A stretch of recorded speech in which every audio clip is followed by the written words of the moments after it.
So here we are. Here we are. Costa Rica. Vanchakalpatarubhyascha kripasindhubhya patitanang pavanebhyo vaishnavebhyo namo namaha. Well, thank you Agnidev for allowing me this opportunity to interview you. We are in beautiful Madhuvan. Madhuvan Monastery here in Costa Rica. It is January the 10th, 2023. And since I have this opportunity here, we've had this great opportunity to have you express to us, share with us your kirtans and classes and experiences, listening to classes here with Gurumaharaja and everyone. So I've taken this opportunity to just get a quick interview, and we'll just get right into it. Just wanted to ask you how you arrived at meeting Guru Maharaj, Swami B.B. Tripurari. Okay. Well, while Prabhupada was alive,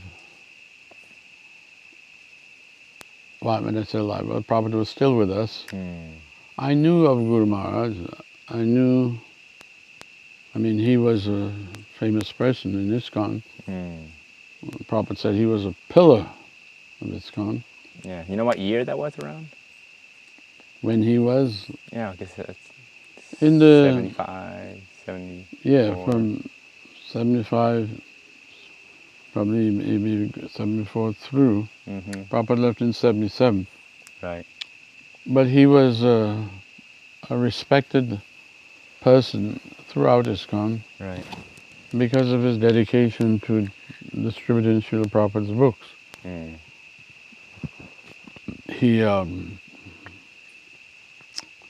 He gave it everything he had. And he was a source of inspiration to other devotees. So much so, Prabhupada had him travel around the world to the different temples to inspire the devotees to go out and Sankirtan. Prabhupada appreciated his sacrifice and surrender and his dedication, so Prabhupada wanted, if he can inspire others to take it, because, and so he was doing that. And I met him, briefly. So I didn't really know him, but I knew of him. But it wasn't until after Prabhupada left, he came to, I was in Eugene, Oregon. I was doing a restaurant there. Oh, okay. And he came passing through in a van with one devotee, I think. And he called first on the phone. And he was happy when he heard it was me. I answered the phone. And I was happy when I learned it was him on the other line. So I invited him to come and give a talk and to spend the night. Right. So he agreed, and he given him. I invited a lot of devotees, everyone I knew. Even I invited devotees from Portland to come down, which is 2 hours away. I invited people that I was cultivating at the restaurant. And so I had a full house. We took out all the furniture, and so we could fit as many people in. And he came and he spoke, and it was amazing. There were several God brothers and God sisters there, and we were all moved by his talk. But I was just, I really appreciated what he was. I could see he hasn't been idle. He went deeper and deeper, and he had assimilated the teachings contained within Prabhupada's book, and he could represent them expertly. But more than that is he had taken shelter of Sridhar Maharaj. Yeah. as a Shiksha Guru. And so some of that was coming through also. That influence in his talks. You were getting Prabhupada, Sridhar Maharaj, and his own realizations. So it was very attractive. And the next morning, before he left, I invited him to.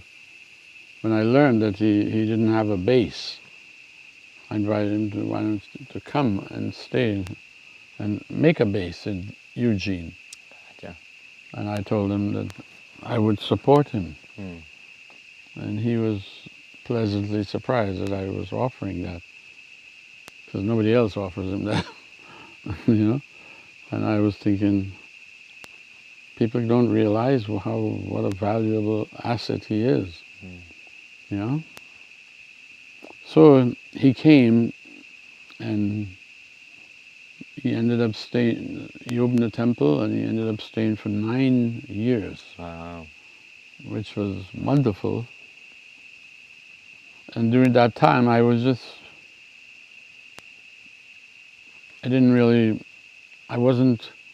had no animosity towards ISKCON, but with him, I was completely nourished and satisfied. There was no need to travel anywhere to go to another ISKCON temple for anything, you know. And I was used to, the big temples and the big festivals and all that. But with him, it was a smaller version, but it was much more better quality. So, and then he left after 9 years and went to Philo, which he called, renamed Audarya, his ashram there. And after a year or two, I followed him because I was missing his company, you know. And we sold the restaurant and house and we moved to Santa Rosa, which was a nice town, nice-sized town. He had suggested I could do a restaurant there, and it was a good suggestion. And so we moved and opened up a restaurant there.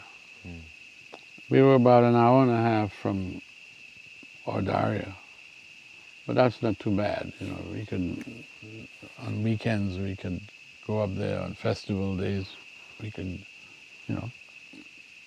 So our relationship continued,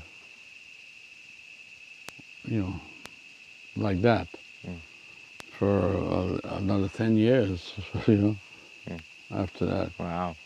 Yeah. Yeah. Well, You built a cabin there in Audarya. Yeah, he offered me, told me I could build a cabin. He even chose the spot for me. It was the best spot. It was very close to the temple. Yeah. I can walk to the temple in 1 minute. You know? Yeah. And that was nice. So whenever I would come from Santa Rosa, I would have a place to stay, bring, my family. But anyway, I was very much appreciating and relishing his talks. And I learned a lot just from listening to him.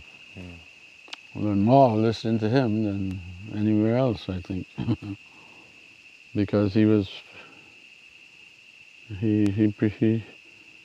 present, he has the ability, he could take a very high subject and break it down and present it so that an ordinary person like me could understand it. If on my own I wouldn't be able to grasp anything from it, but he had that ability to speak on the most, lofty subjects, but but in a way that we could understand it and appreciate it, and this way we were growing, by his preaching. But then, what? So anyway, So about 20 years I was with him, you could say. Right. Nice. And what separated us was, well, as far as distance, space, Mm-hmm. was after my wife, who had been married to for 34 years, you know, told me it's time for us to separate. Right. She wanted to end the relationship. And she wouldn't give me a reason, but the reason was she had been cultivating a secret relationship with one of Gurumaharaja's disciples, Yeah, the drama. Drama.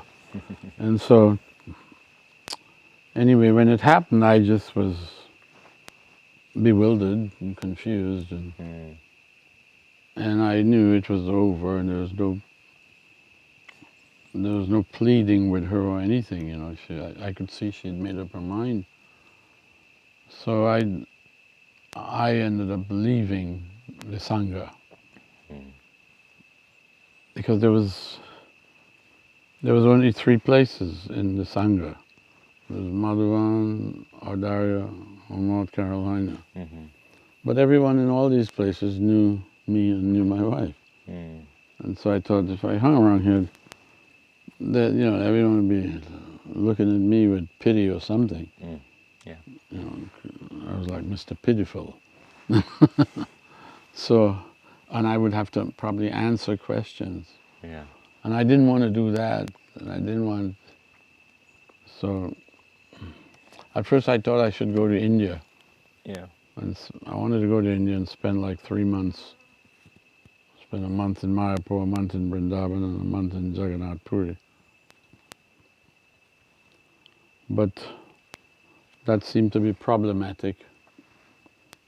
And so I decided I'll go to Trinidad, it's cheaper. So Trinidad is where I'm from. I was born there, and I didn't join Prabhupada's mission there. I left there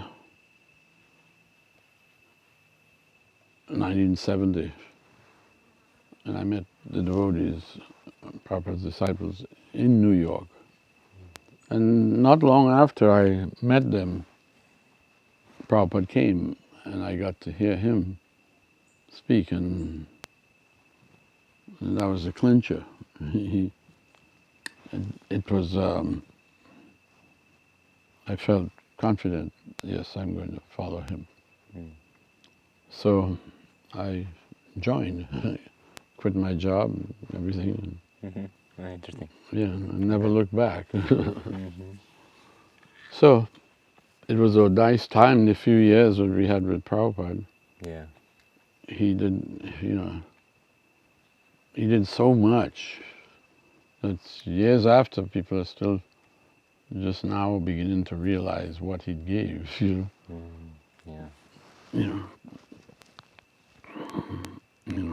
We didn't realize fully, Mm-hmm. We were all young, young devotees pretty much. But anyway, I went back to Trinidad, and I thought I was basically going to Trinidad to get over this thing, to put this little traumatic thing behind me, because it was disturbing to the mind, Yeah. I was constantly asking why. There's no whys, And so, but I thought if I went there, at least nobody knew me there. They knew of me, but nobody really knew me, because I didn't spend time there as a devotee. But they had heard about me, because by the time I went there, I was famous like anything around the world, Everyone was listening to me.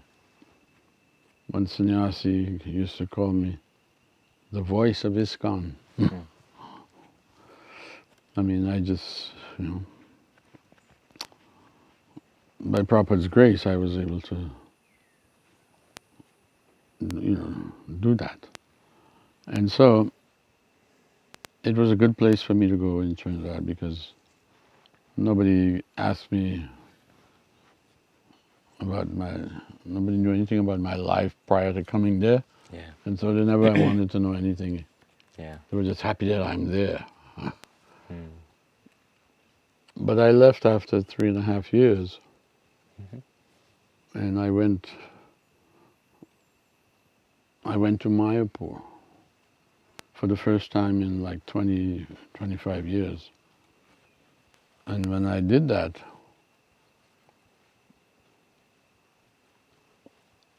we're going after 25 years, Mayapur had changed dramatically from the last time I had seen it. Mm. Buildings and, thousands of foreign devotees were living in Mayapur now. Mm. They were trying to build a city, Right. and so I was like amazed at the growth and everything.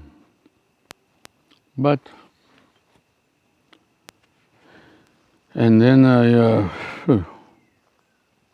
going to Guru Purnima and chanting at the what you call it, the kirtan mela.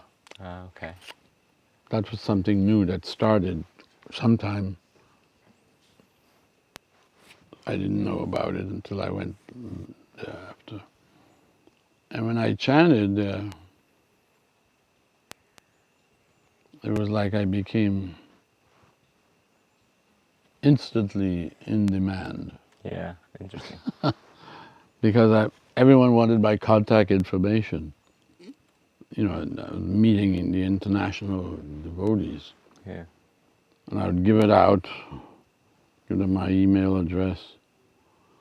And by the time I got back home after spending a month in India, I had like 20 requests, invitation Wow. around the world to come, and they were willing to buy me plane tickets. And Nice. so I started doing that. Mm. And it was fun. I mean, the traveling part of it that's overrated. Flying in the air, it's not my idea of. But when I get to wherever I'm going, I would have fun chanting Yeah. and associate with devotees, Yeah. So I was doing that until one day I ended up in the hospital with a heart Oh yeah. problem. Right. Spent 9 weeks in Australia. Mm. Yeah. Yeah. Give us some details about that. How was that experience for you? Well, it was scary, to say the least, Yeah.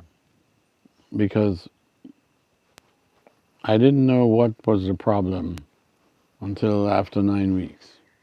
Oh wow. Because the doctors didn't know what the problem was until after 5 weeks. And it was a busted valve connected to the heart. Mm-hmm. And they had to go in, and so they had to cut me open, cut my chest open, cut the bones, Yeah. and replace the valve, take out the busted one. And they ended up putting a valve of a cow in me, and that's what I have now. It works fine. You're part cow now. I'm part cow now, you could say. Wild. And I had to take a year off after that operation. I just took a year off didn't travel anywhere. My son insisted I stay with him and his wife, and I stayed there and just healed, because I had lost a lot of weight, a lot of blood. I got skinny and weak, so I had to get rejuvenated and everything. And then I started doing a little traveling. I realized I don't want to do traveling so much like I was doing before. It's just not healthy. It wears you down. But I like going out, it's nice to go out, But I figured I have to slow it down, and then it would be all right, you know. So that's what I've been doing. I cut it down to probably a quarter Mm. of what I was doing what you were before. doing. Wow. I mean, So what were you doing before? Just like traveling every couple weeks in or something like that? yeah. And sometimes I was just going from one place to the other, Yeah. staying a week here and then fly out, go somewhere else, spend another week there, and fly out, you know.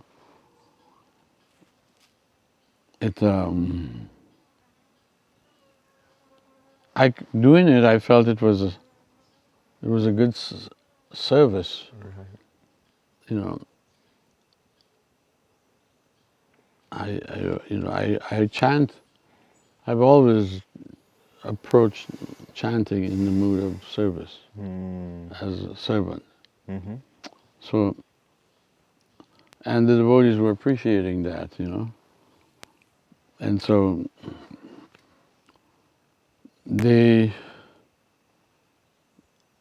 I could see that they need to be enlivened. That's the one thing devotees need everywhere, is to be enlivened. Mm-hmm. You know, because the practice of Krishna consciousness is in itself very simple and nice, but to go on to stick with it, you need to be enlivened. Yeah. Yeah. Enthusiasm. Enthusiasm, and when Prabhupada was around, well, he was touring, he was traveling, went around the world 11 or 12 times for that purpose, to keep the devotees enlivened. So he had so many temples, he could only get to them once a year. Some of them he never even got to. Yeah, but he thought, if I keep going around, I'll keep them enlivened. Well, now with him gone, who's to enliven them, you know? And so, and ISKCON went through a really turbulent period for a few years, because When after Prabhupada left? Or? after Prabhupada left, the new gurus Yeah. who took the role, Yeah. most of them fell down. And that was a big trauma to the society in general. Yeah. But people didn't know what else to do, you know? So, anyway, when Gurumaharaja coming into my life, I felt, wow, I trusted and believed what he was saying, and Yeah. About the connection. yeah. And it's been a wonderful, you know. Yeah. So, You spent some time here in Madhuvan too, right? yes, I came here 10 years ago and spent 3 weeks. Okay. Which was not long. I don't know how long they've had this place, but it wasn't long after. And well, these cabins were built because I stayed in this cabin. Okay. Oh. But when I came the last time, as soon as I arrived, I got sick. Oh. I don't even know what it was, but I got sick and I was in bed for 2 weeks. Oh. That's not enjoyable. I couldn't even get up and go up to the temple Yeah. for prasadam or anything. Wow. But after 2 weeks, it went, and then I had a week of getting around, and you know,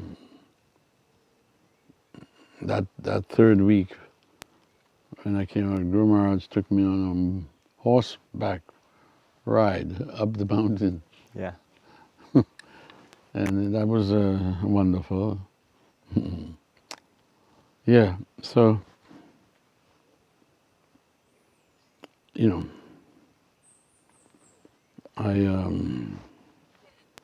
anyway, I stayed in touch with him, but it was different now, you know, because I was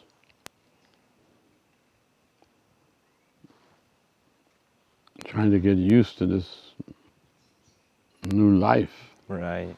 Yeah. living alone after 34 years, Right. living alone, and it was a little bit of a challenge, but I'm still standing.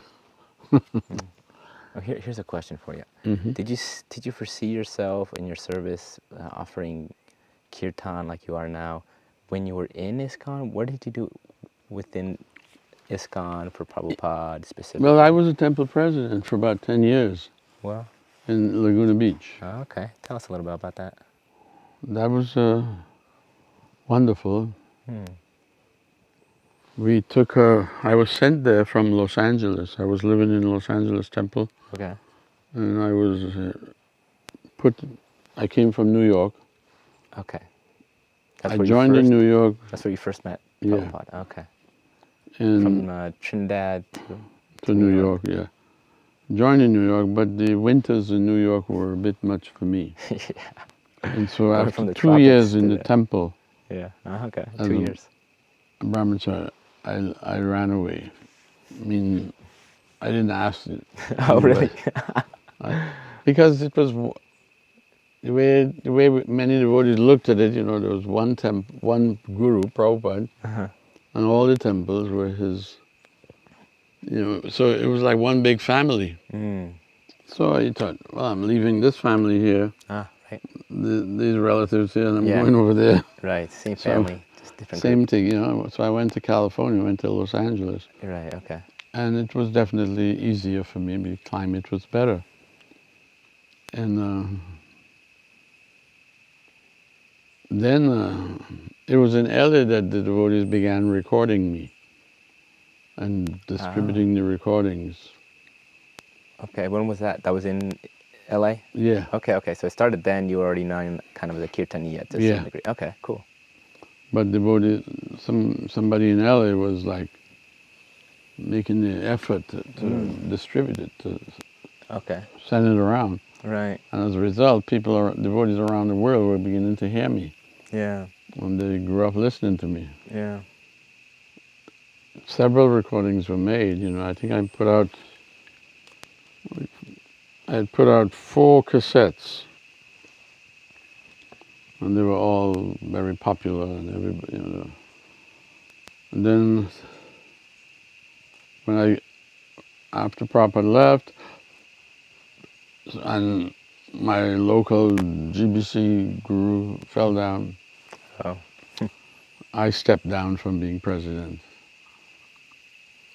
Again, the way things were going in ISKCON, was bewildering, and I had lost faith in the leadership. Yeah. I didn't lose faith in Prabhupada or Chaitanya, but the leadership, I didn't have with Prabhupada, I had confidence. He would guide us. He would make everything all right. Yeah.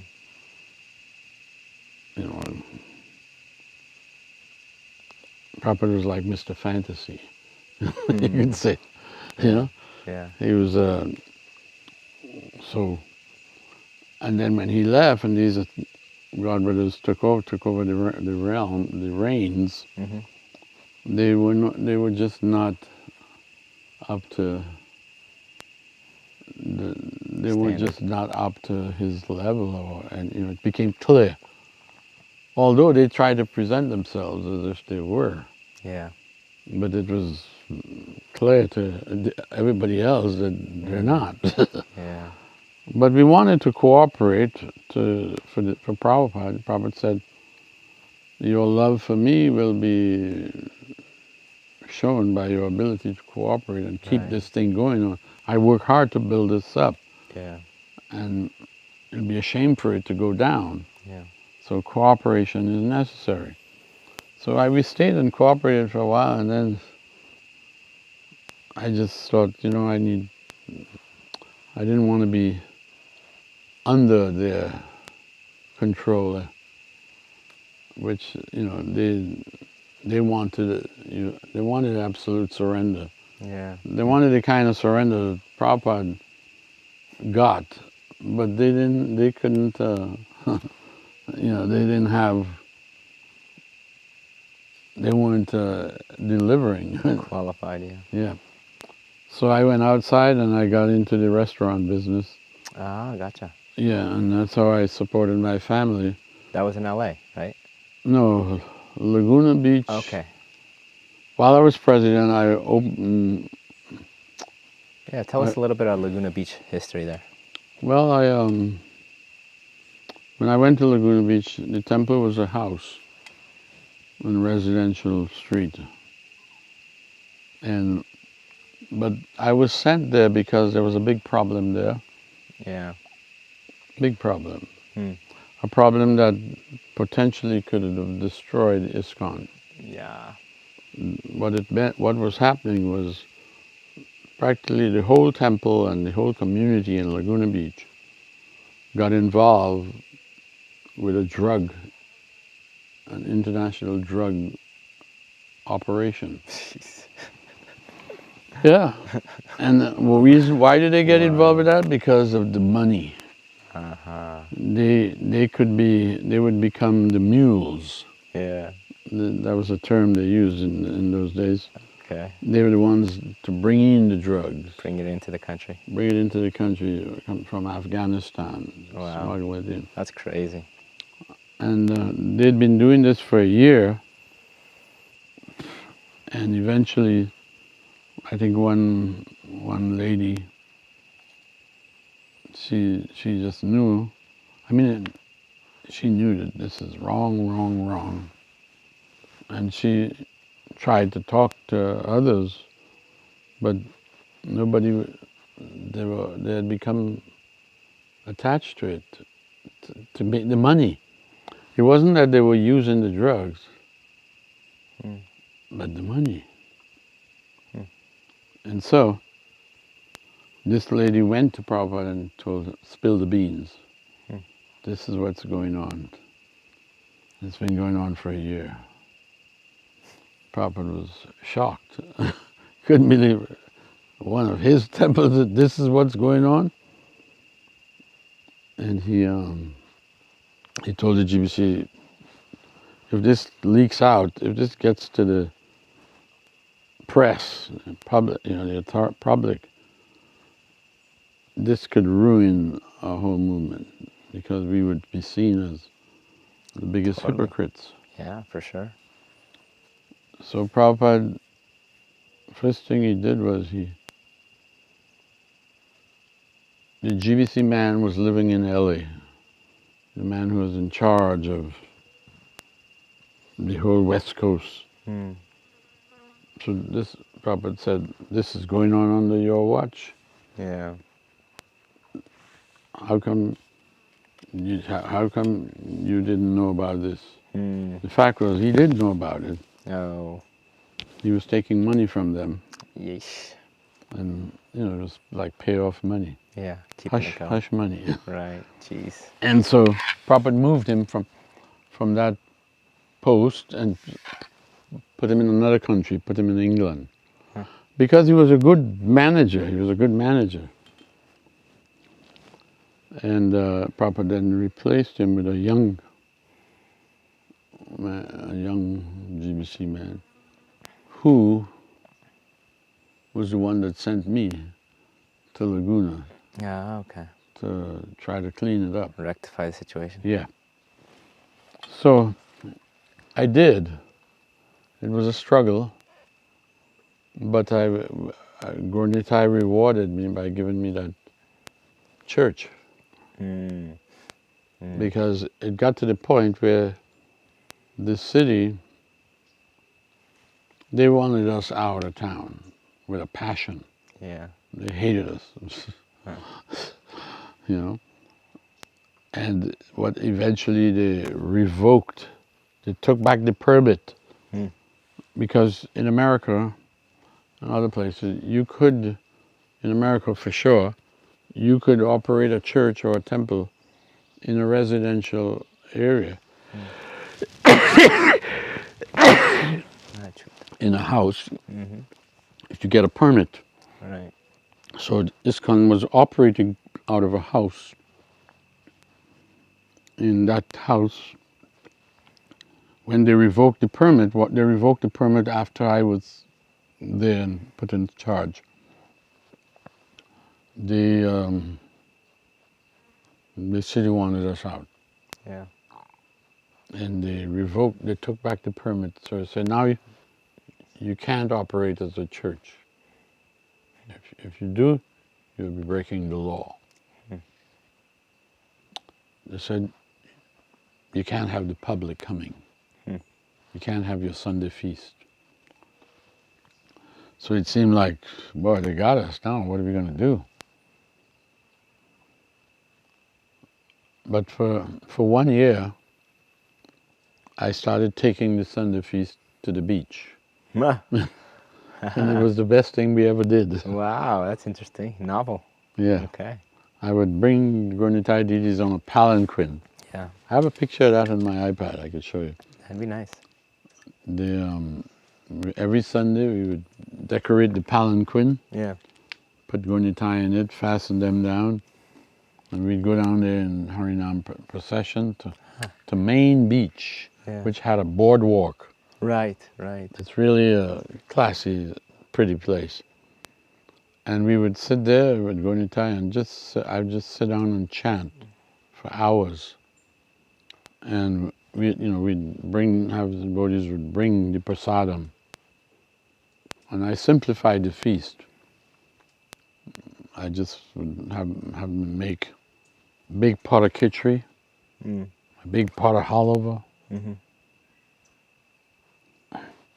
a barrel of nectar,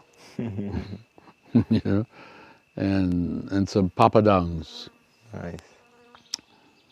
And we would distribute them on little plates, sandwich plates. You know, sandwich plates. They're smaller diameter, not like the regular size plates. And I instructed the devotees, you put a spoon of khichdi, a scoop of halava, use an ice cream scoop, scoop it out, piece of papa, and a cup of nectar. The nectar was usually like strawberry lemonade with mint in it or something. A sweet and drink. We were distributing so much because all the people are on the beach chilling. Yeah. And we come but the devotees were just going out onto the beach, onto the sand. Nice. Giving people plates of prasad. Everyone was taking. Because we were known to be distributing prasad. Everyone took. So we were distributing hundreds every Sunday. More than when we used to have the Sunday feast. Wow. Yeah, 4 times as many people we were reaching now. Nice. So it was better, it was good. And eventually you got that church then, huh? yeah, we got the church. The church went up for sale. And a month after it went up for sale, it was sold. It was bought by 2 Muslims. When Gurumaharaja was talking today about Rupa Goswami and them, how they were influential, Rupa Goswami's temple, right. Radha Govinda Mandir, is a blend of Muslim and Mughal. Yeah, the Mughals and the Hindu architecture. Right. So, unique and wonderful. So when he was talking like that, I was thinking, he was like saying that, such that many Muslims, leaders, rulers, took up Vaishnavism. Wow. Yeah. Interesting. Their artists began painting Krishna Lila. Right, yeah, in that era. In that era. That's true. It was amazing. Yeah. So, anyway, these 2 Muslims bought the church and they informed the newspapers that when they were asked, what are you going to do with it? They said, oh, we could probably just knock it down build up some income property, a 5-story complex with shops at the bottom, offices, apartments, you know. But when I saw that, I invited them to come, and I had a proposition for them. Yeah. And I convinced them to trade. I said, you don't want the church because you're going to knock it down. Right. You just want some property, Right. the land. Yeah. So, well, we have a nice property here, facing the ocean. But it's useless to us because we can't use it as a temple anymore. They revoked the permit. So, well, let's trade, and you could knock this down and give us the church. The church, we won't need a permit. You know, there's no doubt it's a church. So they liked the idea, and we traded. That's the present temple there. And when that temple was open, we installed Panchatattva. I I have pictures of them too. I'll show you. So, I mean, my time in ISKCON serving was rewarding and nice, you know. Isn't that where you first met Guru Maharaj too? Was it Southern California? Yeah. When that whole debacle was getting. And he was very humble but very grave. You know, serious about what he was doing, you know. Yeah. He impressed me like that he's very grave. He doesn't talk prajalpa, he doesn't talk nonsense. You know, it's got to be, you know. Focused. Yeah, it's got to be focused. So, but after I stepped down from the presidency, and I got into the restaurant business, Yeah. I was very successful with it. I had come up with a formula that works. And I did the same formula in 4 different places. Wow. Yeah. 4 different restaurants, huh? But not all at the same time. It was one, and I'd sell that one and go to another place, another town, another state, open one, stay with that for a while, sell that, go to another Where place. exactly, do you remember? Well, the first one I did was inside the Laguna Beach Temple, Okay. inside the church. Got it. I called it Gaurangas, Gaurangas. because we had Panchatattva there. Yeah. And then when I stepped down from being president, I went to Santa Cruz, Okay. Santa Cruz. another beach town. Uh-huh. I opened the second Gaurangas there. Okay. But that was on neutral ground, Right. not inside the temple. Uh-huh. So it was huge. Huh. It was much more, you know, I anticipated that's what would happen. We were much more successful there than we were in the temple. We were pretty successful in the temple. Yeah.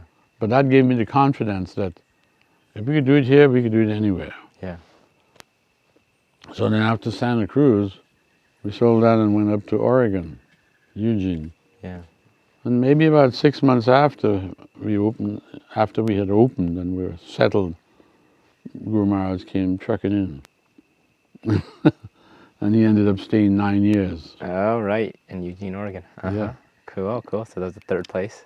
And then after he moved to Audaria in Philo, Yeah. California, Yeah. he suggested I also move. And I moved to a town called Santa Rosa. Right. You mentioned He that. suggested this was a good town, has a junior college in it, and we were able to find a place, a restaurant, two buildings from the junior college. Wow. Good It's spot. just like a prime spot. Right. And so we did that. That was the last one I did, and that we stayed there for 8 years. Wow. And once my kids had grown up and moved out, I decided to retire. you know, and get more into spiritual life, you know. I discussed it with Maharaj, and he said, yeah, and so you should do that. And Nice. so I got out of it. That's over 10 years ago, come to think of it. Yeah. I'm pretty bad with dates and time, you know. Right. It all seems like yesterday, but it's Interesting. not, you know. Cool. Let me ask you this question now. You had some experience in India, right? Right before the pandemic. Yeah. Share a little bit about that, Mayapur, Vrindavan. Well, I went to India just as this COVID thing was beginning to spread. Yeah. It was, you know, it was in the news every day. I went to Mayapur and Yeah. for the Guru Purnima, and after Guru Purnima, right after Guru Purnima, I decided to go from Mayapur, to go to Jagannath Puri. I wanted to go there, and when I expressed that desire, one devotee, Bengali brahmachari, said, "I'll take you." Yeah. So I said, "Okay, let's go." So we went, and we went to Bhubaneswar first, Yeah. which is not too far from Puri, probably an hour or two. Spent a few days there at the Bhubaneswar temple, which was really nice, Yeah. and then went on to Puri. Spent a few days in Puri, and when we were in Bhubaneswar, it seemed the COVID, the pandemic thing hadn't hit Yeah. Bhubaneswar. But while we were in Puri, it hit Puri, Yeah. and it seemed like in Puri I got the feeling that the local people were looking at foreigners as if we are bringing the COVID. You know, we are the bearers of the COVID thing. Yeah. Like hotels didn't want to rent to us. Wow. Yeah, The they foreigners were were- paranoid. Yeah, Foreigners were excommunicated. Huh? yeah. We had to look hard to find a place that would. The money was more important to them. Yeah. So we stayed there for maybe not even a week. Yeah. We I was lucky to get to go and get the darshan of Lord Jagannath. Yeah. Yeah. Tell us how did that happen? Well, I was one lady from Brazil. She was in Puri Yeah. at the time. I knew her from Mayapur. She lives in Mayapur, and she suggested we go see Lord Jagannath, and I said, we can't do that. They don't allow foreigners. She said, I've been twice. Ah. You know, her complexion was darker than mine, and she had straight hair. She's from Brazil. Yeah. You couldn't tell. You know, she could pass for an Indian of some sort. Right. Because even Indians, there's different shades of Definitely. complexion. You know, Yeah. there's dark ones, light ones, fair ones. You know. So she said, no, I've been twice. And you, she said, you could pass for a Bengali. Your features, you know, she said, your complexion and everything. She said, you just can't talk. So just keep quiet, follow me, follow my lead. Right. And so we went. And as we were approaching near the gate, I mean, there's a big line, long queues outside Yeah. before you even get to the gate to go inside the compound. Yeah. And they have these guards, they're called pandas. Yeah. They're dressed in stripes, like red and yellow stripes, Uh-huh. or green and yellow stripes. You know, their kurta is a stripe, the dhoti is a stripe. Mm. So you could spot them in the crowd. You see a stripe who wears stripes? Nobody. The Yeah. pandas do. So you know they're the gods, and they got sticks too. Yeah. If they don't want you, they don't hesitate to beat you. Yeah. You know. Even during the time of Lord Chaitanya, when he went to Puri as a sannyasi, and when he went in the Jagannath temple and he saw Lord Jagannath, when he looked at Jagannath, he saw Shamsundar. Yeah. Right. Jagannath is Krishna. Yeah. And he fainted and blacked out, fainted in ecstasy. Yeah. And as he fainted and dropped on the ground, the pandas saw him fall. Yeah. They ran over with their sticks. They were going to beat him. They were thinking, we don't allow that here.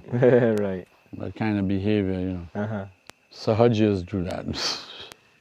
But Lord Chaitanya wasn't faking it. They were ready to beat him. And Sarvabhauma Bhattacharya, who was like a big man in the city, he was the pundit of the king. Mm.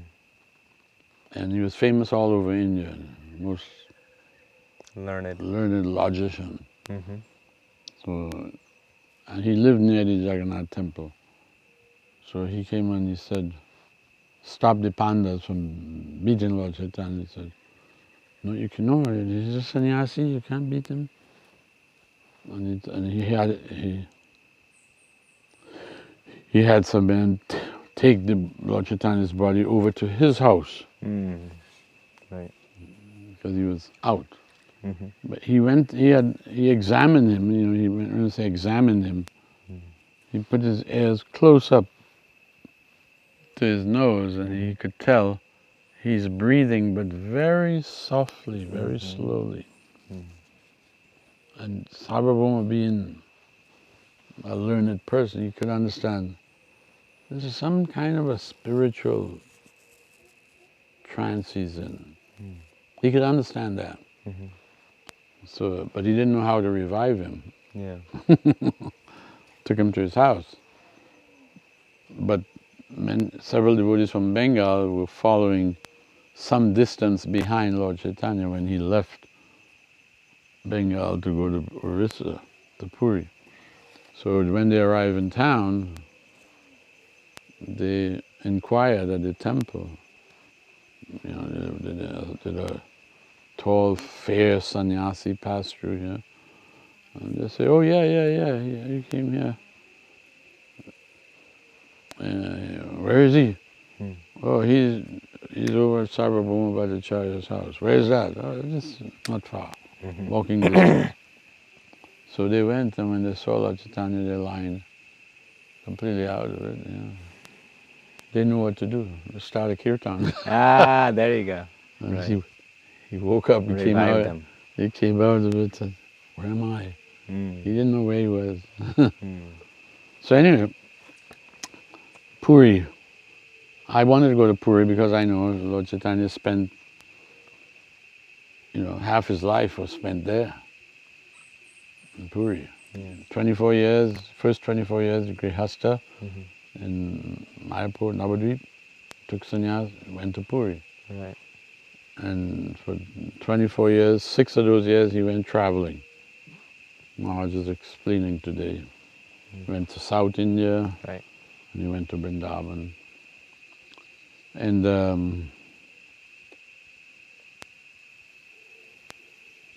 so I knew from reading Chaitanya Charitamrita, Lord Chaitanya spent a lot of time in Puri. So I thought, I want to go there, visit some of those places that he's been, holy places, you know. So, anyway, we went that evening. I think it was the second evening I was in Puri. I went with this lady and we were in the line queue to go in the temple. And one panda, they're like kind of like watchdogs, you know. Yeah. They're scanning the crowds, looking for anybody that's suspicious. They don't think, you know, because They don't think it's Hindu. They don't allow Indian. foreigners, Yeah. If they saw somebody that they feel is a Muslim, they won't allow him in. Even though a Muslim and a Hindu will look the same. They're Yeah. Indians. Right. But So even if they're Indian born, but if there's an inkling that it's not Hindu. they won't let them, yeah. Interesting. So, anyway, this panda, my eyes caught his eyes. Yeah. Because I was just, in the first time looking around at everything, taking in the building and everything, and our eyes met. Yeah. And he'd give me a serious look and he started talking to me. And I thought, oh shit, I can't, this can't happen. He can't. So I turned away and he was offended that he was saying something to me. I don't know what he was saying. Maybe he was asking me to. I just turned away and ignored him, and that's kind of rude in a way. Yeah. So and the line's still moving, and as we got closer, we got to from here to the gates to go inside. Yeah. He starts yelling at me. Yeah. And I realized, you're trying not to look, but the guy's yelling, and you know he's yelling at you. What do you do? So I just thought, what am I gonna do? I can't speak, otherwise it'll definitely come at me with the sticks. So I thought. Now I had come across, people that were deaf and dumb. Yeah. And although they can't speak, they can make a sound. Right. You can't understand what they're saying because Yeah. of your sound. So I thought, I'm going to try that. Make like I'm a mute, Yeah. So I just turn around looked the guy dead in his face, and I said, ah.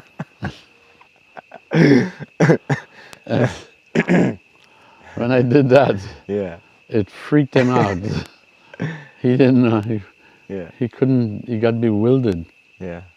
He didn't know what to do. And the lady I was with, she told him. She could speak Bengali. The Brazilian lady, she's devotee. Yeah. She told him in Bengali, he's a mute. He can't talk. He can't. And the guy, he said, oh. And then he started to feel bad. Yeah. That he was, being so aggressive towards me. Yeah. When not understanding my situation. Right. So he then offered to make it up for me. He offered to give me a guided tour. Wow. Which is unheard of. Nice. A guided tour of the Wow. Jagannath compound. Wow. Yeah, so that was wonderful. That's immersing. Yeah, I got some. Everyone tells me, that Jagannath was giving you some special That's mercy. right. Going from almost getting kicked out and beaten to being an honored guest honor. Guest honor. That's hilarious. So then the next day, Yeah. I met a couple. We met a couple. The guy was American. No, he was from Croatia. Okay. Speak English, Croatia. And the woman, she was from Argentina. And they were planning to go the next day. They were planning. We met them the night after I came out from seeing Jagannath. We met them outside. Yeah. And because, they were foreigners, we were foreigners. So, you meet two foreigners and they're devotees, Yeah. It's Haribol, Right. So anyway, they said they were going to Cornac. It's about 30 kilometers, 30 miles down the coast. is a small town, and there's a sun temple there, Okay. Surya. Surya, temple for Surya, Uh-huh. and it's made in the temple is built in the shape of a chariot, Oh, wow. out of carved stone. Wow. Big, a full building, full-on temple, Wow. and has many figures all around it, dancing, dancing ladies with the big breasts and Right. playing madongas. It's real. I don't know how long that temple, but so we thought we'd go there. They were going there, and so I said, yeah, I'd like to go and see this sun temple. And I didn't realize that that town, that's the place where Lord Chaitanya was picked up in the net of a fisherman Oh, okay. in the ocean. Right. The night before, Yeah. he was walking the beach with his devotees, Swarup Damodar and others and everything. Right. And he just looked at the ocean and the waves, and when he looked at the ocean, he thought it's the Jamuna. Yamuna. He saw Jamuna, and he didn't tell anybody anything. Jumped in. He just like stopped, and everybody else keep walking forward, and he just bolted into the ocean, threw himself into the waves, and he passed out, unconscious, in trance. Yeah. And the waves carried his body 30 kilometers down to Konark. Wow. And this fisherman, old fisherman, So he got caught. pulled him up in the net. Caught Goranga. Yeah, he pulled him in, and he didn't know what it was. Mahaprabhu's body was glowing, Mm. And the fisherman thought it's a ghost. Yeah. He didn't know what it is, because the body is all, the fish is all over him and everything. And he went to kind of touch him. When he touched him, he began to chant Hare Krishna non-stop, constantly. Yeah. And he thought, oh God, I got a ghost in me now. Yeah. Then the next morning, that night, when the devotees realized, hey, where's Mahaprabhu? Yeah.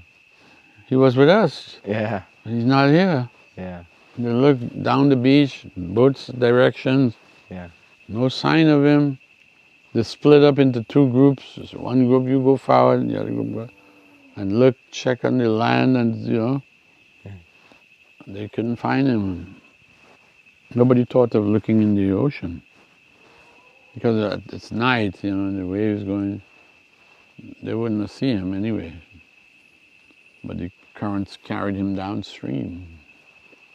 Good distance, because we rented a scooter and rode down from Puri to Konark. And it took us a good, more than 45 minutes to get there. It was going fast on the road, so I realized, wow, he floated a long distance. The pastime is there in the Chaitanya Charitamrita. And anyway, we got there, and it turns out the pandemic had hit there. Oh, yeah. They wouldn't allow anybody to go in, huh? to go in the temple. They had police guards all around the temple. They wouldn't even let you get close. Like, we couldn't even get as close to you as from here to your building. Yeah, 50 feet Couldn't away. even get that close. They kept, Yeah. So we went back to Puri, stopped on the way, took a bath in the ocean, went back to Puri, and then next morning, the brahmachari who had brought me to Puri, he came by and he said, Prabhu, I think we need to leave town. Oh. I said, why? He said, yeah, this pandemic it's taken over. People are going crazy. Yeah. You foreigners, we need to get out of here. Because you never know. All it takes is one crazy Indian to come and blame you for The whole pandemic. something. So we left that morning. He came with a car. Yeah. and me and him drove back to Bhubaneswar. Yeah. When we got there, Bhubaneswar still, the pandemic hadn't hit. Yeah. So I thought, great, it's nice here. But 2 days later, the pandemic hit Bhubaneswar, Oh. and the government made them close their gates. Yep. No pilgrims are allowed in. Yeah. I said, wow. And then that same brahmachari came and told me, he said he heard on the radio, Yeah. the Prime Minister was announcing that tomorrow is going to be a countrywide, nationwide lockdown. Means there'll be no planes, no trains, no buses. Whoa. So he said, if we want to go back to Mayapur, we got to leave tonight. Yeah. It's take an overnight train to Calcutta and then a car to Mayapur. So he arranged it all, and we did that. By the time we get to Mayapur,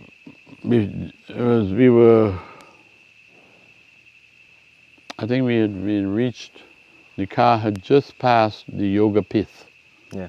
Mahaprabhu's birthplace. Yeah. We still had a little distance to go to ISKCON, and there was a roadblock with cops.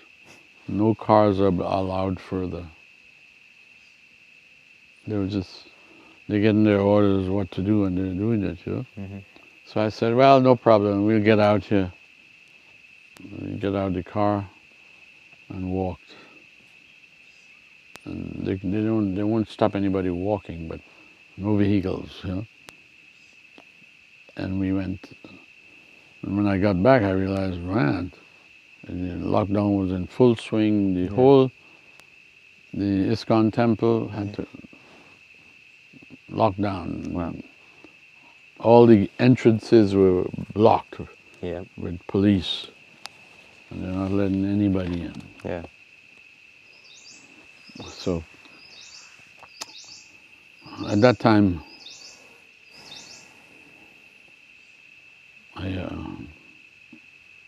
the lady who was in Puri, she had gotten back, and I ran into her, and she said, if I want, I can come and stay at her house. Mm-hmm. Well, she had a big apartment, like 3 bedrooms, and her daughters were in Vrindavan, and they can't come.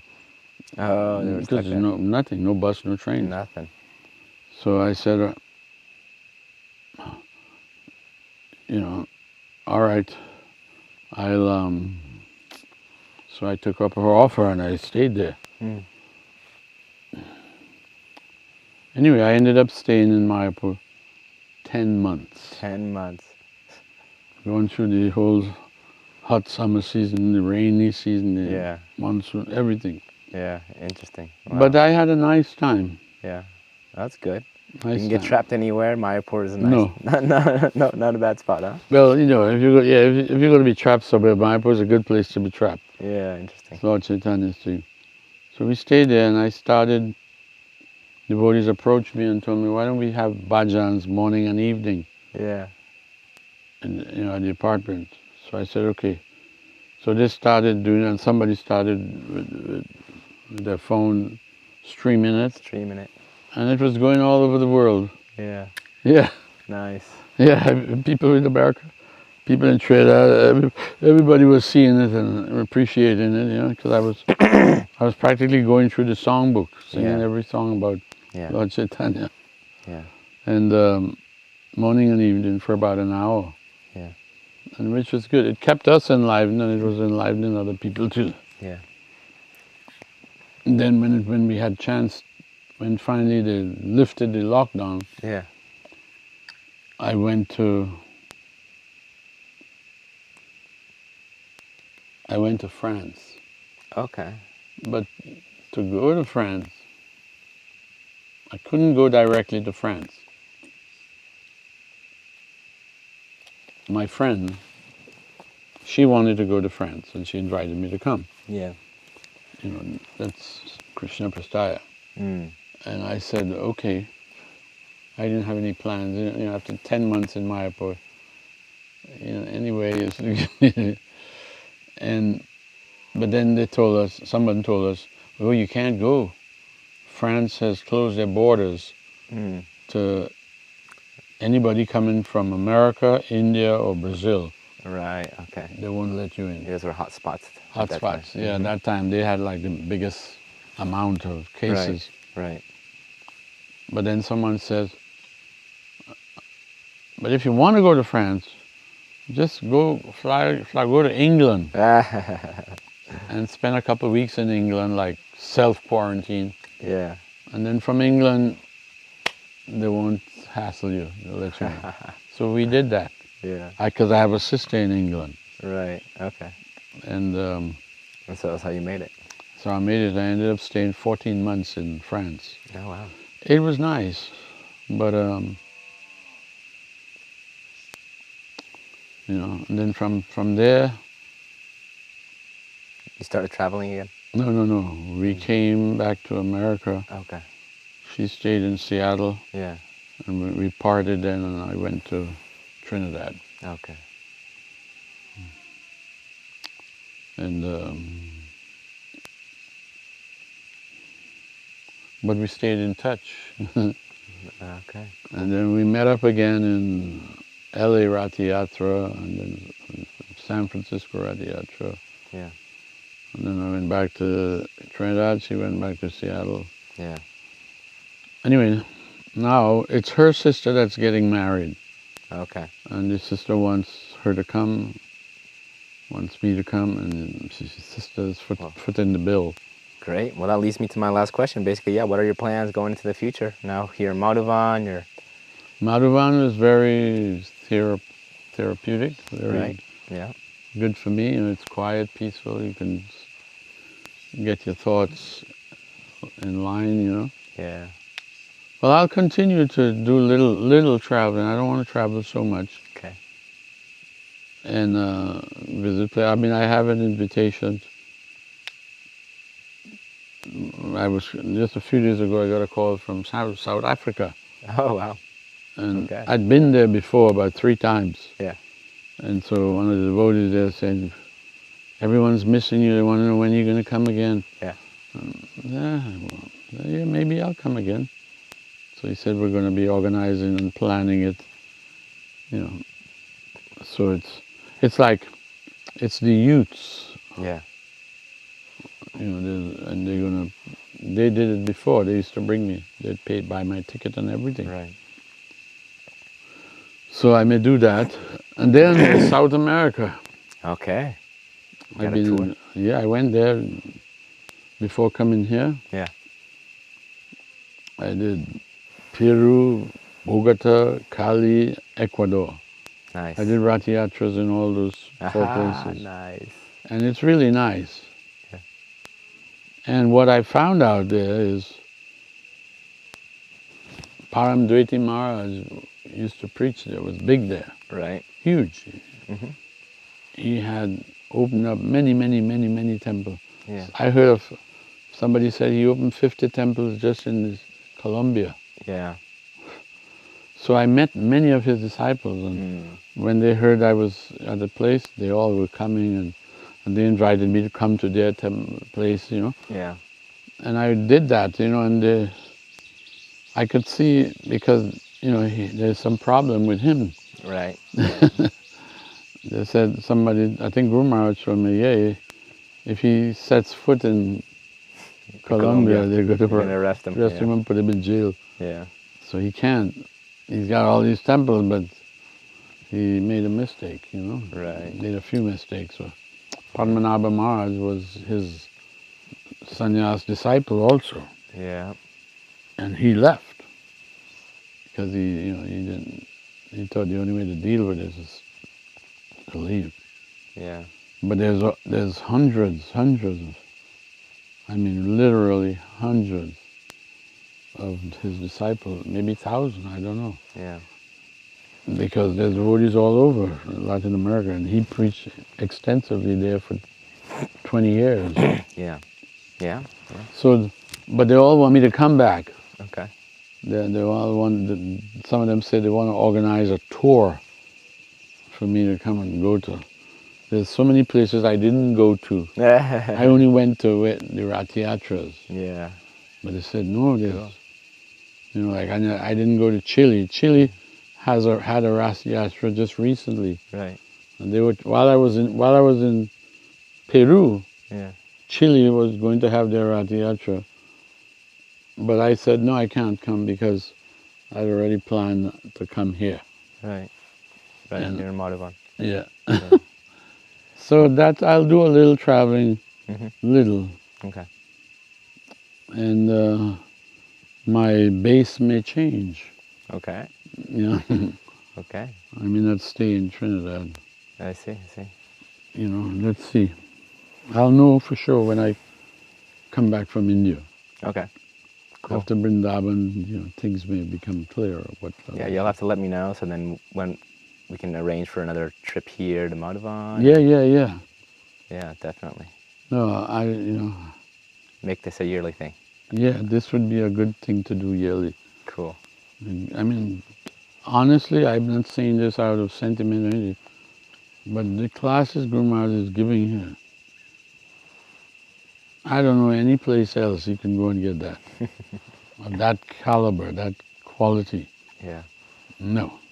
Yeah. Because, you know, because of him, who he is. Yeah. And so I was really, I'm going to be listening to these classes over and over again until I get back here. Nice. Because he's put so much into them. Yeah. His classes are full Oh, full of nectar. yeah. If you space out for a minute, you're going to miss something. Yeah, this is true. This is true. It happens to me and sometimes. sometimes. It's difficult because he makes a good point, and then I want to reflect on it, and then there's like, And then he's moving, and then sometimes I nod out. yeah, I see that. Yeah, you see? I see that. I nod out, you know, Overload of ecstasy, huh? and then I Satvika bhav. realize, and when you nod out, you don't even know how long you're nodding for, you know? Right. Nice. So, but I said, thank God it's taped, and I can go back and... Yeah. But I was very enlivened listening to them, and Great. I want to get today's too, and tomorrow. You got it, my friend. I'll hook you up. I'm in charge of that seva, so Yeah. I'm all about it. So that sounds good. Now he's going into Chaitanya Charitamrita. So Oh, I know, right? We're in Madhya Lila. Madhya Lila, so these are going to be, Yeah. You went from Krishna Lila to the end of getting to Kamsa, yeah. and then shifting into Madhya Lila where Gaur is traveling to South Going India. out preaching, traveling. Yeah. It really promises to be something wonderful, you know? Yeah. All right. Well, we'll keep it together, and thank you so much for this opportunity. Again, Thank you. Agnideva Prabhu. And hopefully I get to do this again next time Next around time I here come, yeah. in Madhuvan. Excellent. Well, All right. thank you Hari so much. bol. Hari Hari. Dauji Gopal ki jai. Okay.